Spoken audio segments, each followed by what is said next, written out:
Hi everyone, this is Real World Audio again. And before we start, if you haven't done yet, please like and subscribe so others can like and subscribe. And instead of maybe a few dozen of you watching my videos, more people get the chance to get a little bit of audio education. And today we are getting on with our active versus passive crossovers masterclass series. And this is part number 4, and this is about phase. I already had a phase video about half a year ago. I really recommend to check it out. It was one of my first videos, and it gives you a very good basis of what phase is. Now we are going to much deeper issues about phase. You are going to hear some things that I can guarantee you have never heard before from anyone else, yet it's absolutely vital to crossover design. So here you go. So when you have, let's imagine that you have a two-way loudspeaker, so it has a tweeter and it has a mid-range or mid-woofer in this case, and your amplifier is sending signals to them to make them move. And now let's observe the region which is in the middle of the crossover region. And at the exact mid of the crossover region, the two drivers have the same output at that frequency which is at the middle of the crossover, and as you see, the peaks should occur simultaneously. So here this x-axis is the time and the y-axis is the amplitude of your signal. And as you see, there's a little bit of difference between them. They are not exactly same because the two driver doesn't behave the same. But this would be the ideal situation. And as we are told, there is a phase angle difference between the two drivers because we use a crossover. And that crossover, I'm talking about passive crossovers, they introduce phase errors into the signal. So one signal will start leading and the other signal will start lagging. So they do not occur at the same time. So from your amplifier, the signal is coming to make them move together, but because of your crossover, the two are starting to shift away from each other. And I have to tell you that this is not so simple, and this is a very simplistic explanation. So when people use active crossovers, they will tell you that active crossover is much better because we are not using passive elements to separate the frequencies, and that's why the phases will be completely identical. And that's not true, for one reason, because each of our drivers has its own inductance because of their voice coil, and that inductance creates a phase shift. And also because it's in the cabinet, the suspension's response and pliability, it also changes the phase response of your drivers. So even if you have a passive crossover which an active crossover which doesn't add those passive components in front of the loudspeaker which create a phase angle shift, even in that case, you will have phase difference between the two drivers. And what is the phase difference? So most of the pamphlets which advocate for active crossovers, they advertise that there is that this phase difference will cause a muddying of the sound. However, let's see how the ear interprets a phase angle difference.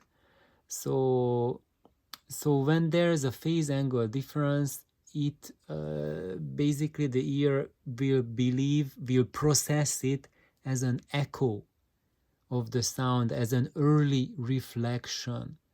So it will contribute to creating a more complex acoustic space, and our ears determine the 3D spatiality of sound through its echoes. So when you add an echo like that, then if you measure with an instrument, the instrument will take it as distortion and smearing and muddying, but for your ear, it will come up as sharper image.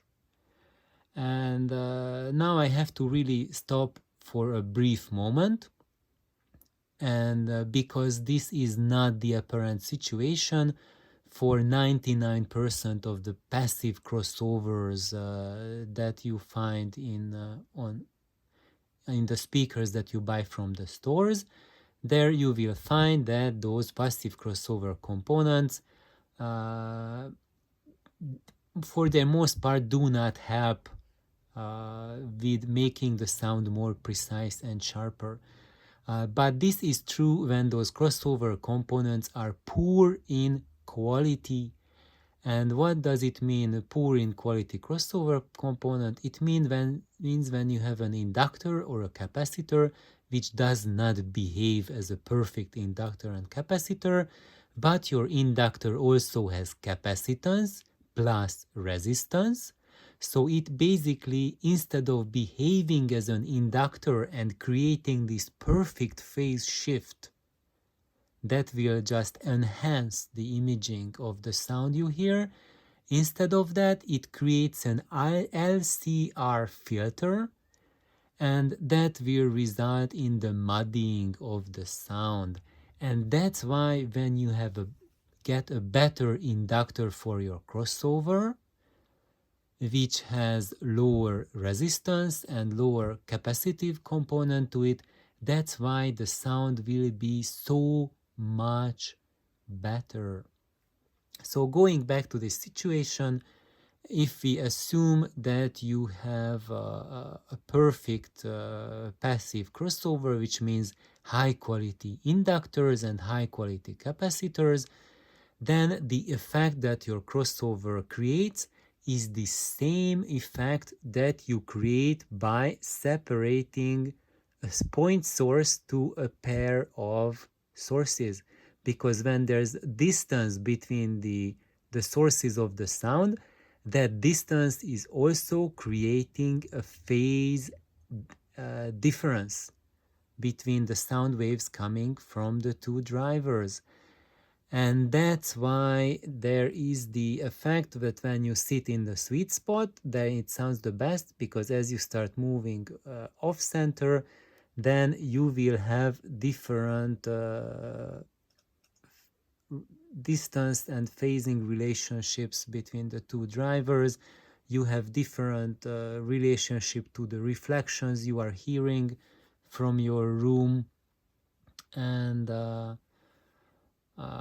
that's it. So let's get back here on topic, is that one source of the phase error or phase difference between your tweeter sound and your woofer sound comes from the nature that they are different. So you don't use the same cone to create the two sounds, and because it's not the same, it will have different phase angle at every given frequency. Second problem is that they are not a single point source. Now we are creating a phase effect between them, and that's why if you have full range driver, so that means that your speakers are using a single driver to create the entire bandwidth, even though you sacrifice extreme top end and bottom deep bass, but you are not getting this kind of scenario in the mid-range. And as I said before, if you have a perfect crossover, then you have a clear-cut phase angle separation between the two drivers, and then your brain will interpret it as extra imaging. But that's not the case for most speakers, so that's why full range driver speakers sound so much cleaner. And the third thing, it's called time alignment. You often hear about manufacturing saying this, that our loudspeakers are phase correct and time aligned. And time alignment basically also means that when the sounds come, they start at the same depth. So it means that your woofer cone and your tweeter cone are on the same line. So when they start making the sound starts from one surface. And let's say your tweeter is not behind your woofer, or your woofer is not behind your tweeter. If they are mismatched this way, then when the sounds are start to come from your tweeter, they will be leading. Like here, that blue wave reads the red wave. If your tweeter is more in front, then it will be leading the sound. But that's the same effect as taking them apart this way or taking them apart this way with the crossover. And that's why, even though maybe the two of them are not at the exact same plane, so maybe your tweeter is a little bit more forward or backward, if you make it work with your crossover and the distance between the two, you can get an arrangement when all three of them, I would say, cancel each other out, and the end result that you hear that reaches your ear at the listening position will be the two waves riding together for most of the part. So thank you for tuning in. Did I want to say anything? I already talked about this. So thank you for tuning in. Please like and subscribe. Bye bye.